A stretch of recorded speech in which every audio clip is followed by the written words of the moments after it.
Ya, Assalamualaikum warahmatullahi wabarakatuh. Selamat siang, Dr. Andrian Fajar Kusuma Dewi, MSc Spesialis Kedokteran Jiwa, dan selamat siang Mas dan Mbak sekalian. Mohon izin saya Renata Nadia akan membawakan modul psikoterapi psikodinamika dengan judul mengenali transferensi dan kontratransferensi serta cara mengelolanya. Untuk learning objektif, diharapkan peserta didik mampu memahami dan mengolah tentang transferensi dan kontratransferensi. Untuk transferensi ini sendiri merupakan salah satu metode psikoanalisis yang digunakan untuk mengetahui konflik-konflik tidak sadar, diperkenalkan pertama kali dalam praktek psikoanalitik Sigmund Freud pada tahun 1890. Transferensi ini terjadi ketika seseorang memproyeksikan perasaan mereka ke orang lain berdasarkan perasaan mereka sendiri yang berasal dari pengalaman masa lalu. Hal ini bisa membantu dalam psikoterapi, tetapi juga bisa menjadi penghalang jika tidak disadari.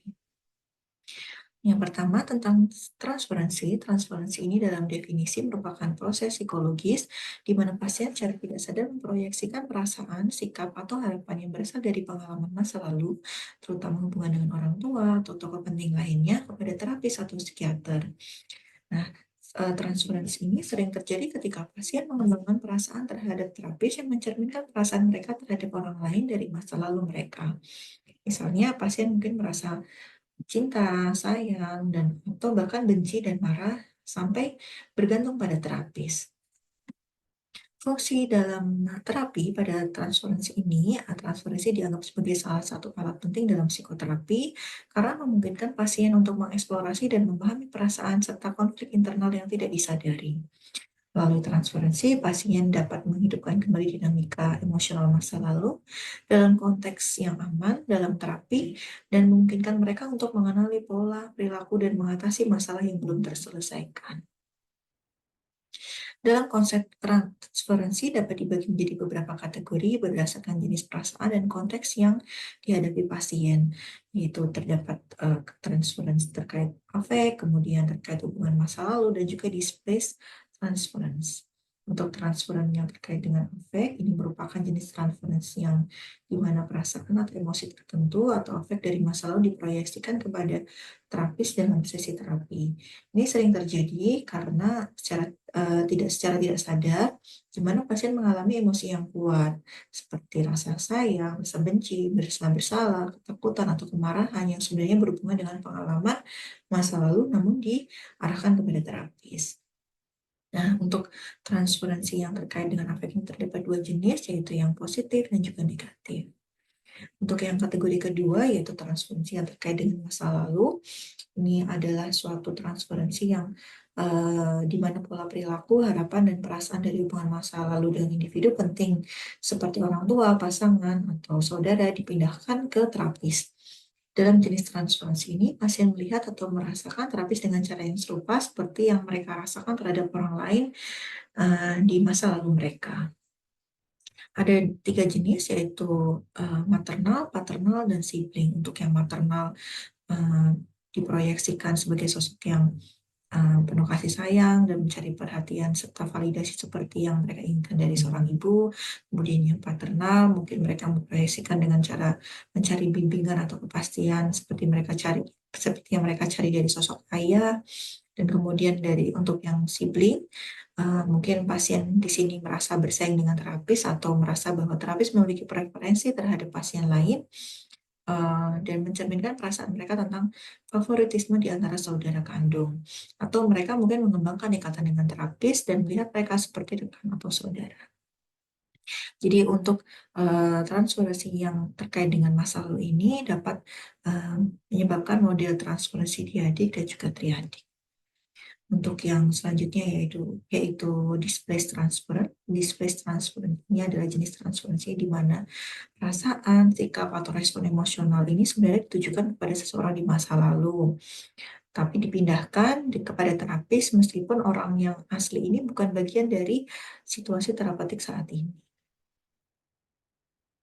Kemudian bagaimana cara kita mengelola transferensi apabila terjadi transferensi pada sebuah sesi terapi yang dapat kita lakukan, yaitu yang pertama dengan teknik listening, yaitu mendengarkan. Dengan kita mendengarkan komentar dari pasien. Ini akan menangkap suatu petunjuk yang mungkin tidak terungkap secara langsung. Dari komentar ini juga akan merupakan suatu jalan masuk menuju perasaan dan konflik terdalam pasien yang mungkin belum diakui dan ditangani secara sadar. Yang kedua, kita dapat mendengarkan bagaimana pasien berbicara dengan orang lain, seperti anggota keluarga, teman, bahkan orang asing. Dan ini dapat membantu kita untuk memahami bagaimana perasaan dari hubungan masa lalu ini diproyeksikan ke hubungan saat ini. Yang ketiga, dengan mendengarkan bagaimana uh, cara mereka berinteraksi dengan orang lain dan merespon orang lain ini dapat melihat suatu interaksi dari pasien dengan orang lain untuk melihat bagaimana cara mereka mengatasi konflik dan bagaimana cara mereka merespon otoritas. Yang selanjutnya kita dapat mendengarkan kontra transference dari terapis itu sendiri dengan cara memperhatikan perasaan dan reaksi mereka sendiri terhadap pasien. Yang teknik kedua yang dapat dilakukan untuk mengelola transferensi yaitu dengan cara refleksi. Nah, ini merupakan salah satu metode yang digunakan oleh terapis untuk membantu pasien mengenali dan memahami dan bekerja melalui pola transferensi yang muncul dalam hubungan terapeutik.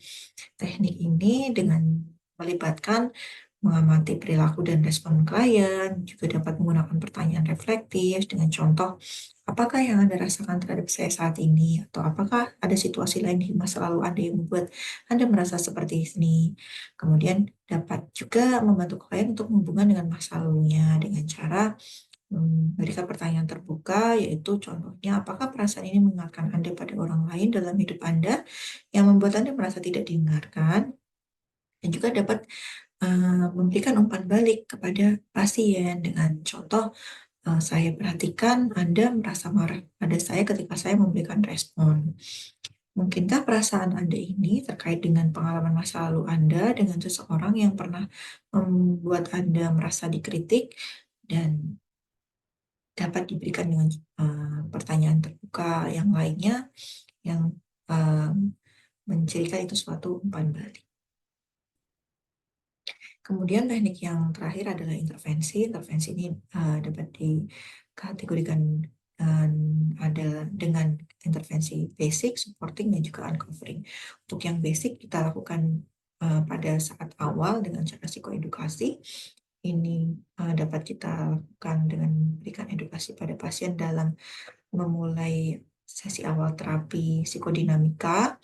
Dapat kita contohkan dengan kalimat mungkin dalam psikoterapi ini kita bisa banyak belajar tentang Anda dan hubungan Anda dengan orang lain melalui diskusi mengenai pikiran dan perasaan Anda tentang saya. Kemudian yang kedua dengan dilakukannya supporting. Supporting ini kita lakukan ketika pasien mengalami kesulitan dalam fungsi seperti regulasi harga diri, hubungan, dan kapasitas reflektif. Tujuan kita dalam menangani transferensi ini adalah untuk membantu mereka merasa tidak terlalu kewalahan oleh persepsi dan perasaan mereka terhadap terapis, dan meningkatkan serta mempertahankan aliansi terapeutik. Nah, caranya dapat dilakukan dengan naming affect, validasi, koreksi mispersepsi, kemudian juga dapat dilakukan dengan encouragement, mentalization. Kemudian yang selanjutnya dengan cara intervensi uncovering dilakukan dengan konfrontasi, klarifikasi, dan juga interpretasi. Selanjutnya di kontratransferan.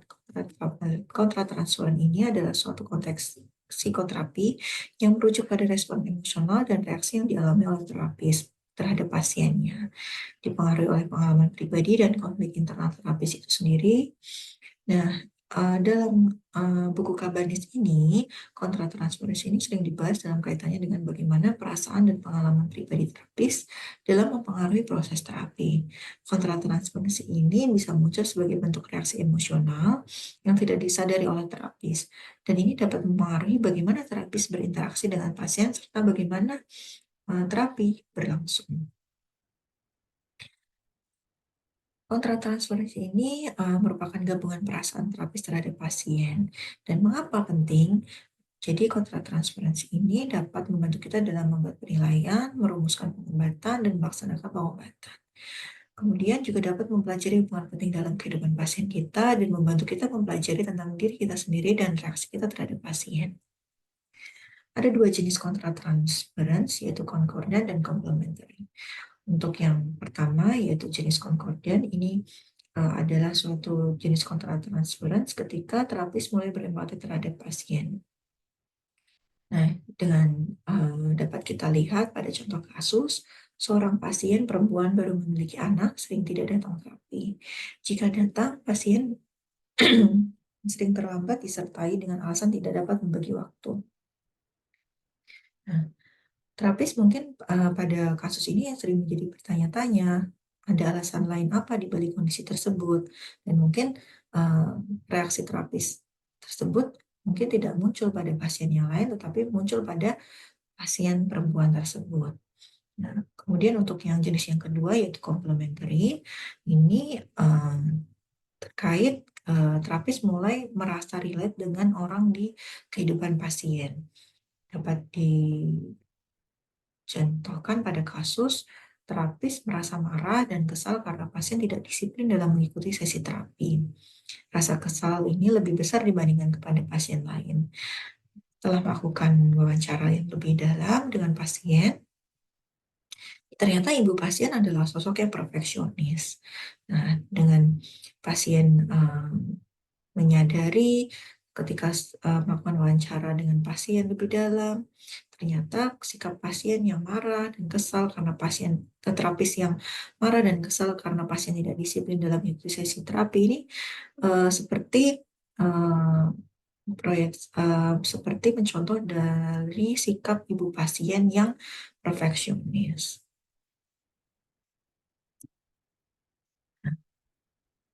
Kemudian, jika terapis tidak menyadari adanya kontratransferensi pada sesi terapi dengan pasien, ini akan menimbulkan suatu kondisi yang disebut dengan engagement, yaitu suatu kondisi di mana jadi suatu pola interaksi atau respon emosional tertentu yang terjadi di antara terapis dan klien selama sesi terapi, dan seringkali tanpa kesadaran yang penuh dari kedua belah pihak pada awalnya. Nah, kondisi ini dapat mengganggu aliansi terapi dan juga dapat mengganggu perlakuan terapis kepada pasien yang lainnya.